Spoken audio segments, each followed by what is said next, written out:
A new report out today has highlighted the human cost of erosion on people living on the coast of Yorkshire and Lincolnshire. It also criticises the lack of requirement to inform home buyers of the risk of their home falling into the sea and calls for changes to make it mandatory for solicitors and estate agents to do so. The MP for Bridlington wants the government to defend the most populated areas. We need to ensure, therefore, that there is a system in place and that means that those families who are impacted by coastal erosion, who may lose their homes, their family homes and their life savings, are not left out of pocket, and they're able to relocate when appropriate to somewhere that is not going to fall into the sea, and that there is a proper wraparound support from the government and from the local authority.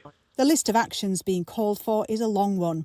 It includes better insurance provision in line with flood risk areas, a national relocation plan for at-risk properties, more investment in coastal defences and better community engagement to keep people up to date. But there are fears thousands of people are slipping through the net as the needs of the smaller seaside villages are forgotten. A lot of good work has been done so far to protect larger populated areas like this, where we are in Bridlington right now and Hornsey down the coast. The problem is there's an uncoordinated approach to wider coastal erosion, protecting those communities who are more vulnerable in villages and hamlets right up and down our coast. I spoke to Charlie Dewhirst, a Conservative member of the committee, whose constituency in the East Riding of Yorkshire includes the fastest eroding coastline in Europe.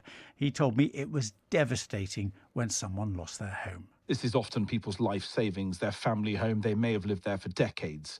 They would have been quite fairly, maybe completely unaware when they first moved in that they would have been suddenly find themselves literally on the seafront with their house falling into the sea. And that's why we need to do a little bit more to try and support them and make them aware. So when people do move to certain areas, they are absolutely aware of the risks that their property might face.